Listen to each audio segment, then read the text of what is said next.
الحمدللہ رب العالمین والصلاة والسلام علی سید الانبیاء والمرسلین اما بعد فاعوذ باللہ من الشیطان الرجیم بسم اللہ الرحمن الرحیم۔ عشر کا بیان جاری ہے۔ صدر شریعہ بدر الطریقہ حضرت علامہ مولانا مفتی محمد امجد علی اعظمی رحمۃ اللہ تعالی علیہ بہار شریعت کے حصہ نمبر 5 اور صفحہ نمبر 918 پر مسئلہ نمبر 15 کے بارے میں کچھ یوں ارشاد فرماتے ہیں گیہوں، جو، جوار، باجرہ اور دھان مانا چاول اور ہر قسم کے غلہ اور السی قسم اخروٹ، بادام اور ہر قسم کے میوے، روئی، پھول، گنا، خربوزہ، تربوز، کھیرا، ککڑی، بینگن اور ہر قسم کی ترکاری سب میں عشر واجب ہے۔ تھوڑا پیدا ہو یا زیادہ، یعنی 10 من میں 1 من، 10 سیر میں 1 سیر اور 10 پھل میں 1 پھل عشر دینا واجب ہے۔ مسئلہ نمبر 16، جس چیز میں عشر یا نصف عشر واجب ہو اس میں کل پیداوار کا عشر یا نصف عشر لیا جائے گا۔ یہ نہیں ہو سکتا کہ مصارف زراعت، ہل، بیل، حفاظت کرنے والے اور کام کرنے والوں کی اجرت یا بیج وغیرہ نکال کر باقی کا عشر یا نصف عشر دیا جائے، ایسا نہیں ہو سکتا۔ مسئلہ نمبر 17، عشر صرف مسلمانوں سے لیا جائے گا یہاں تک کہ عشری زمین مسلمان سے ذمہ نے خرید لی اور قبضہ بھی کر لیا تو اب ذمہ سے عشر نہیں لیا جائے گا بلکہ خراج لیا جائے گا، اور مسلمان نے ذمہ سے خراجی زمین خریدی تو یہ خراجی ہی رہے گی، اس مسلمان سے اس زمین کا عشر نہ لیں گے بلکہ خراج لیا جائے۔ مسئلہ نمبر 18، ذمہ نے مسلمان سے عشری زمین خریدی، پھر کسی مسلمان نے شفعہ میں وہ زمین لے لی۔ یہ شفعہ کیا ہوتا ہے، اس کی وضاحت اللہ کے فضل و کرم سے انشاءاللہ العزیز آگے آئے گی۔ تو پھر کسی مسلمان نے شفعہ میں وہ زمین لے لی یا کسی وجہ سے بیع فاسد ہو گئی تھی، وہ خرید و فروخت، وہ بیع فاسد ہو گئی تھی اور بائع کے پاس واپس ہوئی، بائع یعنی بیچنے والے کے پاس واپس ہوئی، یا پھر بائع کو خیار شرط تھا یا کسی کو خیار رویت حاصل تھا اس وجہ سے واپس ہوئی، یا مشتری کو خیار عیب تھا اور حکم قاضی سے واپس ہوئی، ان سب صورتوں میں پھر عشری ہی ہے، وہ زمین عشری ہی ہے۔ اگر خیار عیب میں بغیر حکم قاضی واپس ہوئی تو اب وہ زمین خراجی ہی رہے گی۔ خیار شرط، خیار عیب اور خیار رویت، اس کی وضاحت اپنے وقت پر انشاءاللہ العزیز آئے گی اور آپ کے سامنے پیش کر دی جائے گی۔ مسئلہ نمبر 19، مسلمان نے اپنے گھر کو باغ بنا لیا اگر اس میں عشری پانی دیتا ہے تو عشری ہے، اور خراجی پانی دیتا ہے تو خراجی زمین، اور دونوں قسم کے پانی دیتا ہے جب بھی عشری، اور ذمی نے اپنے گھر کو باغ بنایا تو مطلقاً خراج لیں گے۔ آسمان اور کنویں اور چشمہ اور دریا کا پانی عشری ہے، اور جو نہر اجمیوں نے کھودی، عربیوں نے نہیں، اجمیوں نے کھودی، اس کا پانی خراجی ہے۔ کافروں نے کنواں کھودا تھا اور اب مسلمانوں کے قبضہ میں آ گیا یا خراجی زمین میں کھودا گیا، وہ بھی خراجی ہی کہلایا جائے گا۔ مسئلہ نمبر 20، مکان یا مقبرہ میں جو پیداوار ہو اس میں نہ عشر ہے نہ خراج۔ مکان کے اندر، گھر کے اندر کوئی پیداوار پیدا ہو گئی تو اس میں نہ عشر ہے نہ خراج۔ نمبر 21، زفت اور نفت کے چشمے۔ جی، زفت اور نفت کے چشمے۔ زفت کیا ہے؟ یہ ایک قسم کا سیاہ روغن جسے تارکول کہتے ہیں، اور نفت وہ تیل جو پانی کے اوپر آ جاتا ہے اس کو نفت کہتے ہیں۔ اسی طرح فرماتے ہیں یہ جو زفت اور نفت کے چشمے عشری زمین میں ہوں یا خراجی میں، ان میں کچھ نہیں لیا جائے گا، البتہ اگر خراجی زمین میں ہوں تو آس پاس کی زمین قابل زراعت ہو تو اس زمین کا خراج لیا جائے گا، چشمے کا نہیں۔ اور عشری زمین میں ہوں تو جب تک آس پاس کی زمین میں زراعت نہ ہو کچھ نہیں لیا جائے گا، فقط قابل زراعت ہونا کافی نہیں۔ مسئلہ نمبر 22، جو چیز زمین کی تابع ہو، جیسے درخت، یہ زمین کے تابع ہوتا ہے، اور جو چیز درخت سے نکلے جیسے گوند، اس میں عشر نہیں۔ مسئلہ نمبر 23، عشر اس وقت لیا جائے جب پھل نکل آئیں اور کام کے قابل ہو جائیں اور فساد کا اندیشہ جاتا رہے، اگرچہ ابھی توڑنے کے لائق نہ ہوئے ہوں۔ مسئلہ نمبر 24، خراج ادا کرنے کے پیشتر اس کی آمدنی کھانا حلال نہیں۔ خراج ادا کرنے سے پہلے اس زمین کی آمدنی کھانا حلال نہیں۔ یوں ہی عشر ادا کرنے سے پہلے مالک کو کھانا حلال نہیں، کھائے گا تو ضمان دے گا۔ یوں ہی اگر دوسرے کو کھلایا تو اتنے کا عشر کا تاوان دے، اور اگر یہ ارادہ ہے کہ کل کا عشر ادا کر دے گا، تمام کے تمام کا عشر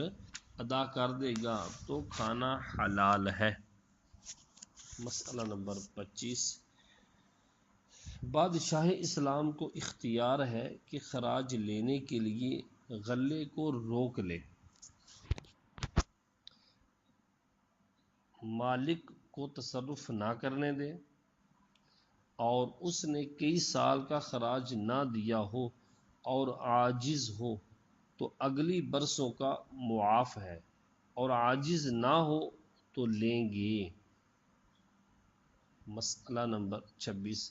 زراعت پر قادر ہے اور بویا نہیں، زراعت پر قادر ہے اور زراعت کو بویا نہیں تو خراج واجب ہے، اور عشر جب تک کاشت نہ کرے اور پیداوار نہ ہو واجب نہیں۔ مسئلہ نمبر 27، کھیت بویا مگر پیداوار ماری گئی، مثلا کھیتی ڈوب گئی یا جل گئی یا ٹیڑی کھا گئی،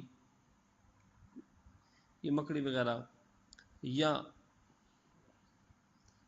پالے اور لو سے جاتی رہی، سردی سے، ٹھنڈ زیادہ سے، کو یہ ٹھنڈ پڑی، ککر وغیرہ، پالے یا لو سے جاتی رہی تو عشر و خراج دونوں ساکت ہیں، بندے سے ساکت ہو جائیں گے، جبکہ کل جاتی رہی، کل ہی ضائع ہو گئی تو ساکت ہے، اور اگر کچھ باقی ہے تو اس باقی کا عشر لیں گے، اور اگر چوپائے کھا گئے تو ساکت نہیں، اور ساکت ہونے کے لیے یہ بھی شرط ہے کہ اس کے بعد اس سال کے اندر اس میں دوسری زراعت تیار نہ ہو سکے،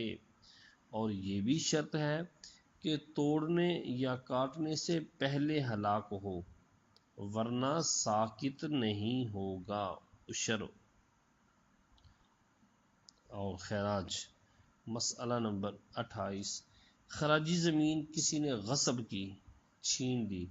اور غصب سے انکار کرتا ہے اور مالک کے پاس گواہ بھی نہیں، تو اگر کاشت کرے خراج غاصب پر ہوگا۔ مسئلہ نمبر 29، بے وفا۔ بے وفا کیا ہوتی ہے؟ یعنی جس بے میں یہ شرط ہو کہ بائع جب ثمن مشتری کو واپس دے گا تو مشتری مبیع پھیر دے گا، مبیع دے دے گا۔ تو جب خراجی زمین اس طور پر کسی کے ہاتھ بیچے اور بائع کے قبضہ میں زمین ہے تو خراج بائع پر، اور مشتری کے قبضہ میں ہو اور مشتری نے بویا بھی تو خراج مشتری پر ہوگا۔ نمبر 30، تیار ہونے سے بیشتر زراعت بیچ ڈالی تو عشر مشتری پر ہے، خریدنے والے پر ہے، اگرچہ مشتری نے یہ شرط لگائی کہ پکنے تک زراعت کاٹی نہ جائے بلکہ کھیت میں رہے، اور بیچنے کے وقت زراعت تیار تھی تو عشر بائع پر ہے، اور اگر زمین و زراعت دونوں یا صرف زمین بیچی اور اس صورت میں سال پورا ہونے میں اتنا زمانہ باقی ہے کہ زراعت ہو سکے تو خراج مشتری پر ہے، ورنہ بائع پر ہوگا، مشتری یعنی خریدنے والا، بائع پر ہوگا یعنی بیچنے والے پر۔ مسئلہ نمبر 31، عشری زمین عاریہ تن دی، ادھار دے دی کسی کو، عاریہ تن، تو عشر کاشتکار پر ہے، عشری زمین عاریہ تن دی تو عشر کاشتکار پر ہے، جس نے بویا کاٹا کاشتکار پر ہے، مالک پر نہیں، زمین کا مالک جو ہے اس پر نہیں، اور کافر کو عاریت دی تو مالک پر عشر ہے۔ مسئلہ نمبر 32، عشری زمین بٹائی پر دی تو عشر دونوں پر ہے، اور خراجی زمین بٹائی پر دی تو خراج مالک پر ہے۔ زمین جو زراعت کے لیے نقدی پر دی جاتی ہے، مسئلہ نمبر 33، زمین جو زراعت کے لیے نقدی پر دی جاتی ہے، امام کے نزدیک اس کا عشر زمیندار پر ہے اور صاحبین کے نزدیک کاشتکار پر، اور علامہ شامی نے یہ تحقیق فرمائی کہ حالت زمانہ کے اعتبار سے اب قول صاحبین پر عمل ہوگا، اب قول صاحبین پر عمل ہوگا، یعنی کاشتکار پر عشر واجب ہوگا۔ مسئلہ نمبر 34، گورنمنٹ کو جو مال گزاری دی جاتی ہے اس سے خراج شرعی نہیں ادا ہوتا، بلکہ وہ مالک کے ذمہ ہے، اس کا ادا کرنا ضروری۔ اور خراج کا مصرف صرف لشکر اسلام نہیں بلکہ تمام مصالح ائمہ مسلمین ہیں، جن میں تعمیر مسجد و خرچ مسجد و وظیفہ امام و مؤذن و تنخواہ مدرسین علم دین و خبر گیری طلباء علم دین، یعنی علم دین کے جو طلباء ہیں ان کی خیر گیری کرنے والا ان لوگوں کو، اور خدمت علماء اہل سنت حامیان دین جو واعظ کرتے ہیں اور علم دین کی تعلیم کرتے اور فتوے کے کام میں مشغول رہتے ہوں، اور پل و سراہ بنانے میں بھی صرف کیا جا سکتا ہے۔ عشر۔ مسئلہ نمبر 35، عشر لینے سے پہلے غلہ بیچ ڈالنا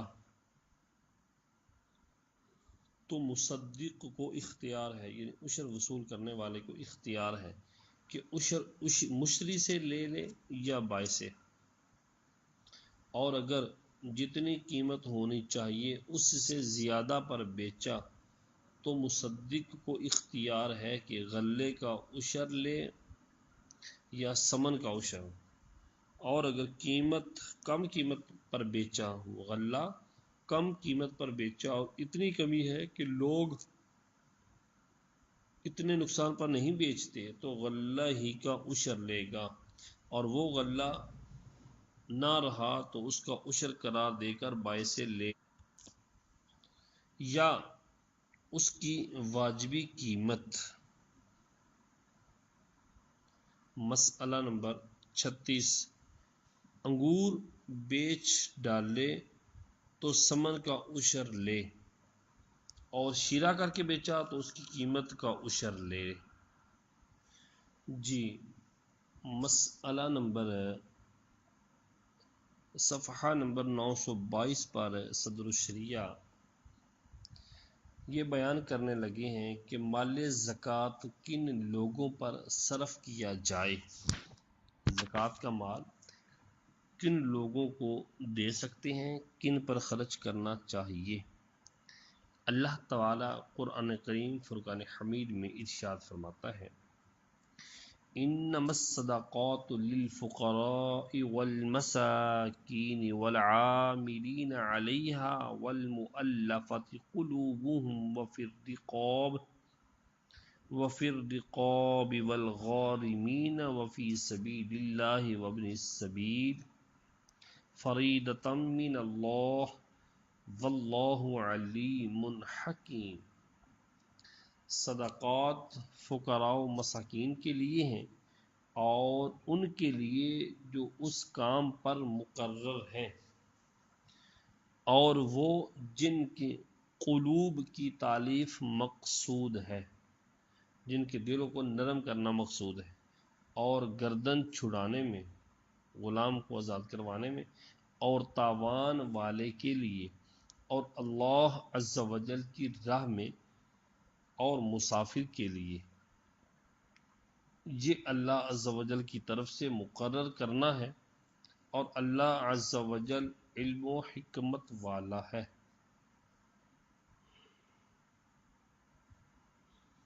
حدیث نمبر 1،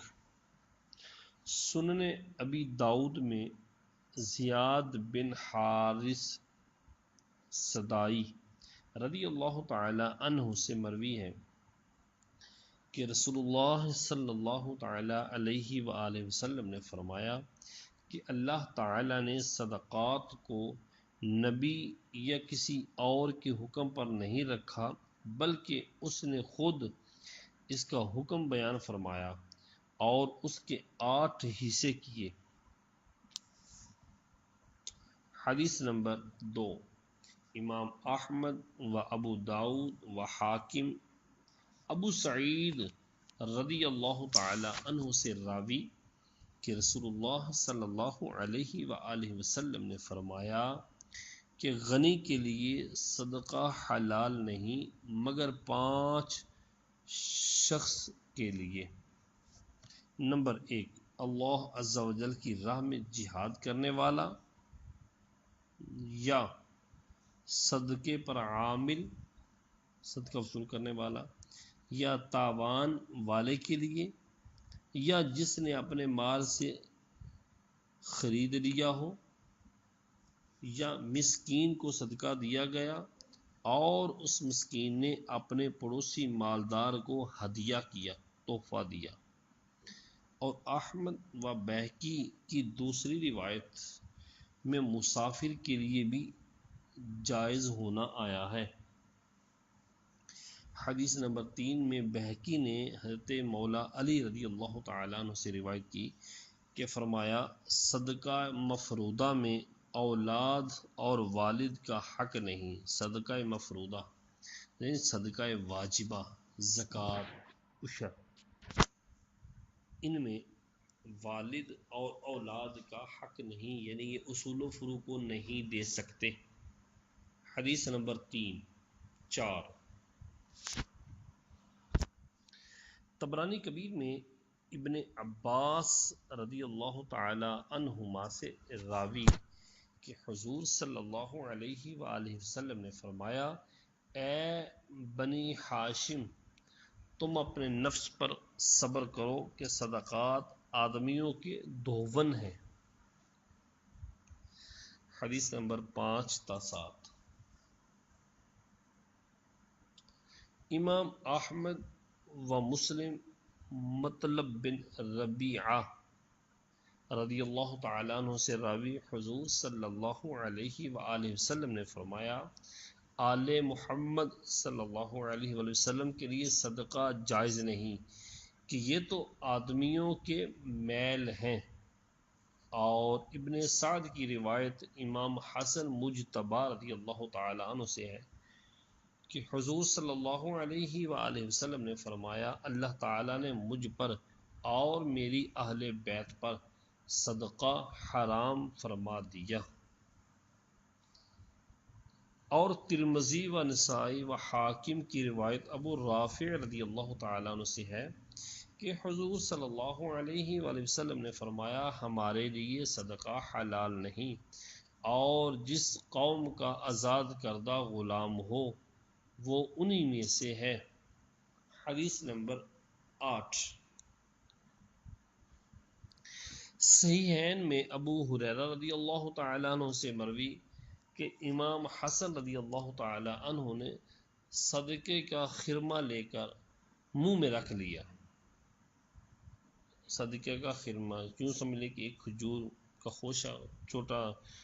ایک چھوٹا سا کھجور کا ٹکڑا کھجور، اس پر حضور اقدس صلی اللہ علیہ وآلہ وسلم نے فرمایا، چھی چھی کہ اسے پھینک دیں۔ پھر فرمایا، کیا تمہیں نہیں معلوم کہ ہم صدقہ نہیں کھاتے؟ تہمان و بہز بن حکیم و براء و زید بن ارقم و عمر بن خارجہ و سلیمان و عبد الرحمن بن ابو لیلہ و میمون و کیسان و ہرمزو، خارجہ و عمر و مغیرہ و انس وغیرہم رضی اللہ تعالی عنہم سے دو روایتیں ہیں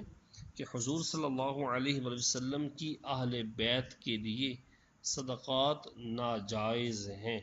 یعنی جائز نہیں۔ مسئلہ نمبر 1، زکوٰۃ کے مصارف 7 ہیں، جن کو زکوٰۃ دے سکتے ہیں وہ 7 ہیں۔ نمبر 1 فقیر، نمبر 2 مسکین، نمبر 3 عامل، نمبر 4 رقاب، نمبر 5 غارم، نمبر 6 فی سبیل اللہ، اور نمبر 7 ابن سبیل۔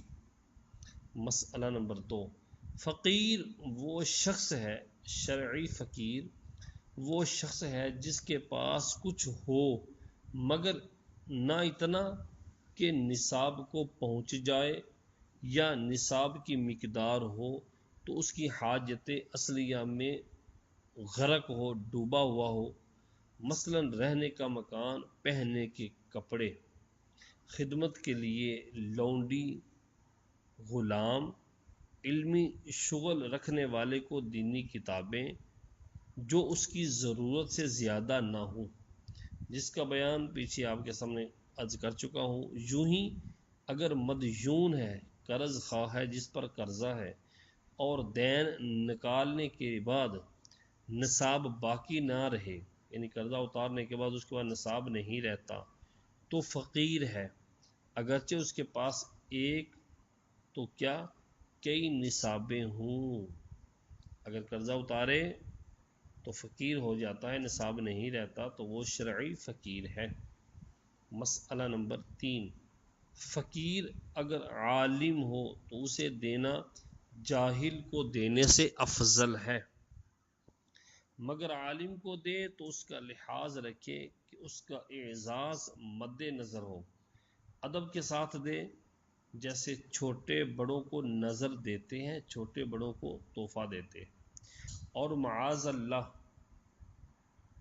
عالم دین کی حقارت اگر قلب میں آئی، اگر دل میں آئی، تو یہ ہلاکت اور بہت سخت ہلاکت ہے۔ نمبر 4، مسکین وہ ہے جس کے پاس کچھ نہ ہو، یہاں تک کہ کھانے اور بدن چھپانے کے لیے اس کا محتاج ہے کہ لوگوں سے سوال کرے، اور اسے سوال کرنا حلال ہے، لوگوں سے مانگ کر لینا مسکین کے لیے حلال ہے، جبکہ جو فقیر گزر چکا اوپر، فقیر کو سوال جائز نہیں، کہ جس کے پاس کھانے اور بدن چھپانے کو ہو تو اسے بغیر ضرورت و مجبوری سوال کرنا حرام ہے۔ مسئلہ نمبر 5، عامل وہ ہے جسے بادشاہ اسلام نے زکوٰۃ اور عشر وصول کرنے کے لیے مقرر کیا، اسے کام کے لحاظ سے اتنا دیا جائے کہ اس کو اور اس کے مددگاروں کا متوسط طور پر کافی ہو، درمیانے درجے کا دیا جائے کہ کافی ہو جائے، مگر اتنا نہ دیا جائے کہ جو وصول کر لایا ہے اس کے نصف سے زیادہ ہو جائے، اتنا بھی نہ دے دیا جائے جتنا وہ کما کر لایا، یعنی وصول کر کے لایا ہے اس کے نصف سے بھی زیادہ ہو جائے، اتنا نہ دیا جائے، درمیانے درجے کا اس کو متوسط درجے کا دیا جائے۔ مسئلہ نمبر 6، عامل اگرچہ غنی ہو اپنے کام کی اجرت لے سکتا ہے، عامل جو زکوٰۃ وصول کرنے والا ہے، عامل اگرچہ وہ غنی ہو لیکن اپنے کام کی اجرت وہ لے سکتا ہے اسی میں سے، اور ہاشمی ہو تو اس کو مال زکوٰۃ میں سے دینا بھی ناجائز ہے، اس کو دینا بھی جائز نہیں اور اسے لینا بھی جائز نہیں۔ ہاں اگر کسی اور مد سے دیں، کسی اور مد سے، مال زکوٰۃ نہیں ہے، کسی اور مد سے دیں تو لینے میں حرج نہیں۔ مسئلہ نمبر 7، زکوٰۃ کا مال عامل کے پاس سے جاتا رہا تو اب اسے کچھ نہ ملے گا مگر دینے والوں کی زکوٰتیں ادا ہو گئیں۔ مسئلہ نمبر 8، کوئی شخص اپنے مال کی زکوٰۃ خود لے کر بیت المال میں دے آیا تو اس کا معاوضہ عامل نہیں پائے گا۔ مسئلہ نمبر 9، وقت سے پہلے معاوضہ لے لیا یا قاضی نے دے دیا یہ جائز ہے، مگر بہتر یہ ہے کہ پہلے نہ دیں، اور اگر پہلے لے لیا اور وصول کیا ہوا مال ہلاک ہو گیا تو ظاہر یہ ہے کہ واپس نہ لیں گے، اس سے واپس پیسے عامل سے نہ لیں گے۔ مسئلہ نمبر 10، رقاب سے مراد مکاتب غلام کو دینا کہ اس مال زکوٰۃ سے بدلے کتابت ادا کرے اور غلامی سے اپنی گردن رہا کروا لے۔